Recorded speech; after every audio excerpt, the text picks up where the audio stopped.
S C Verma light wave का numerical 35 a soap film of thickness 0.0011 millimeter appears dark when seen by reflected light of wavelength 580 nanometer.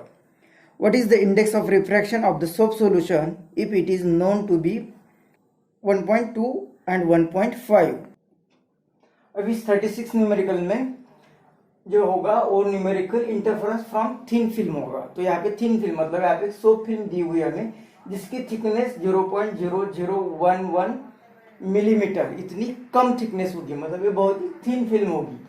अब इस thin film पर यहाँ पे एक parallel light incident हो रही है जिसकी वेवलेंथ है 580 नैनोमीटर। अब ये लाइट जब यहाँ पे ये पॉइंट पर इंसिडेंट होगी तो वहाँ पे उसका कुछ पार्ट रिफ्लेक्ट होगा, कुछ पार्ट रिफ्रैक्ट होगा।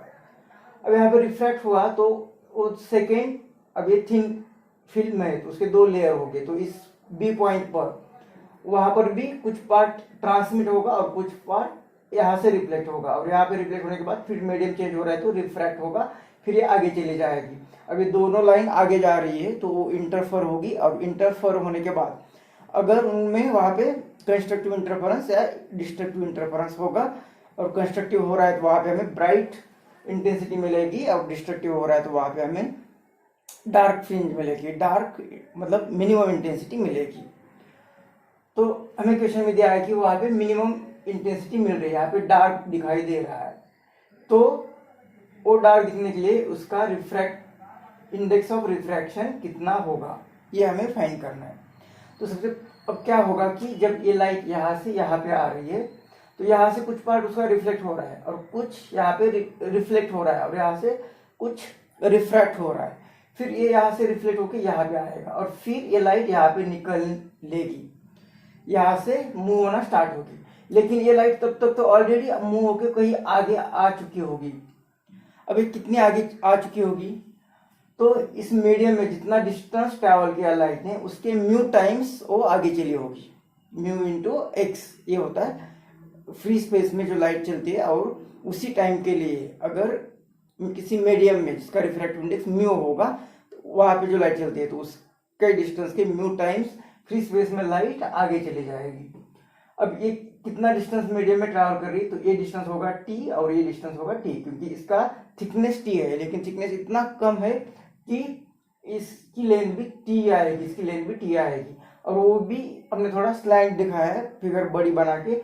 एक्चुअली ये जो इंसिडेंस एंगल होगा वो एंगल इतना कम होगा, ऑलमोस्ट 0 होगा, तो उस केस में ये ऑलमोस्ट उसकी लेंथ टी ही होगी।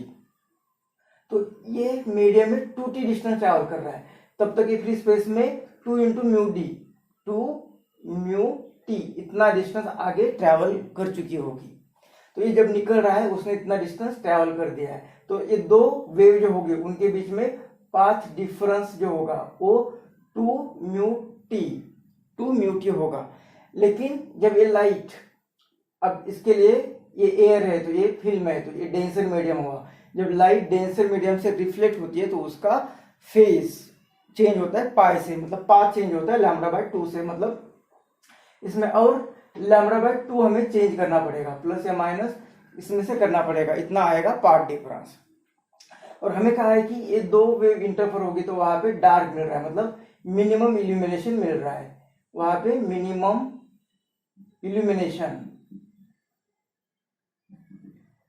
इल्यूमिनेशन मतलब जब डार्क मिलेगा तो यहाँ से लाइट आ रही फिर भी हमें कुछ नहीं दिखाई देगा, और कंस्ट्रक्टिव इंटरफेरेंस है तो यहाँ पे हमें वो इल्यूमिनेटेड पार्ट दिखाई देगा।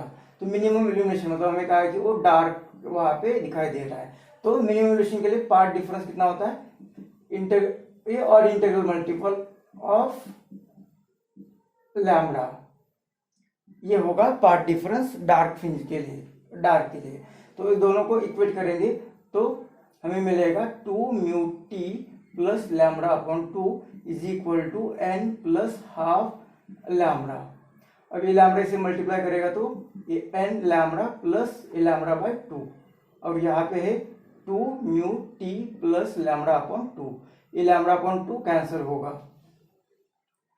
अब यहाँ पे 2 म्यू टी हमें यहाँ पे क्या मिल रहा है, हमें 2 mu T is equal to n lambda.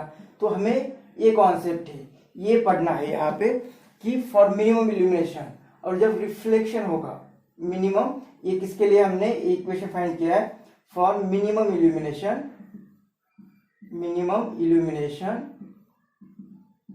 जब लाइट रिफ्लेक्ट होगी तब, फॉर रिफ्लेक्शन, फॉर रिफ्लेक्शन, तो ये होगा यहाँ पे कॉन्सेप्ट।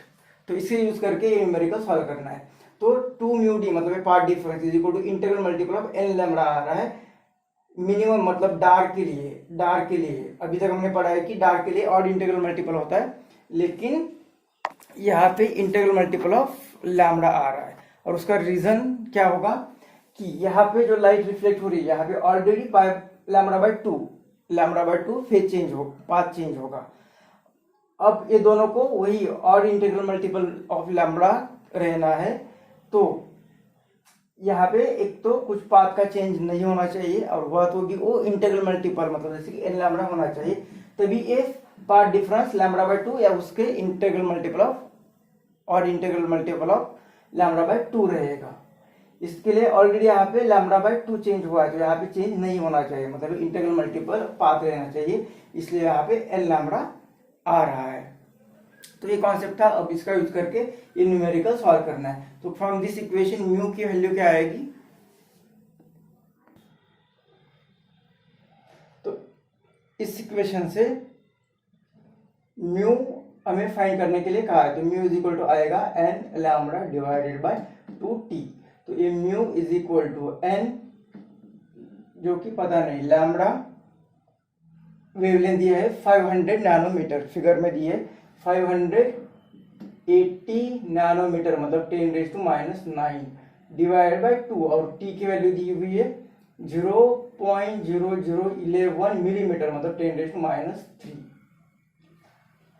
तो इसे डिवाइड करना है, तो ये 2, ये म्यू आएगा, इसे 2 से डिवाइड करेंगे तो 2 2 4, 2 9 और 10⁻⁻9, इसे 11 को भी इसे 10⁻1 2 3 4 -4, तो डिवाइडेड 11 इंटू ये -7 और ऊपर चला गया तो +7 तो ये आएगा -2। अब 11 से डिवाइड करना है, तो म्यू इज इक्वल टू, और यहाँ पे n होगा, तो 11 2 22, 7 रहे 70, 11 6 66, 4 रहे तो 0.40, 11 3 33, 7 रहे 11 6 और 10⁻⁻2 से फिर से डेसिमल यहाँ पे आ जाएगा, मतलब ये म्यू हो गया 0.2636 n। अब n की वैल्यू पुट करके देखते हैं, तो n 0 पुट किया तो ये 0 होगा, और हमें कहा कि उसका रिफ्रैक्टिव इंडेक्स 1.2 से आगे है और 1.5 उससे कम है। n is equal to 1 put करके देखते तो ये आया 0.2, तो इससे बहुत ज्यादा है, मतलब n इज इक्वल टू यहाँ पे पुट करेंगे तो म्यू कितना आ रहा है 0.2636। n is equal to 2 put करते तो ये आएगा, 2 से मल्टीप्लाई किया तो म्यू आएगा, ये n की वैल्यू हम पुट कर रहे हैं, इस n की वैल्यू, तो 6 to the 12 1 और 4 5 12 1, तो ये भी कम आ रहा है, तो n is equal to 3 put करेंगे, 4 पुट करेंगे, इस तरह से n की वैल्यू पुट करनी पड़ेगी, हमें चेक करना पड़ेगा। n is equal to 5 put करके देखते तो 5 पुट के आएंगे, 5 6 33 और 30 और 5 3 15, ये 18 1 5 6 30 और ये 1 और ये डेसिमल 4 की डिजिट के बाद मतलब ये आएगा 1.31, और ये रेंज में है तो इतना आएगा रिफ्रैक्टिव इंडेक्स। तो ये रिफ्रैक्टिव इंडेक्स यहाँ पे म्यू इज इक्वल टू मिल रहा है हमें 1.3 और 8 को निकालेंगे तो 2, तो इतना रिफ्रैक्टिव इंडेक्स मिल रहा है।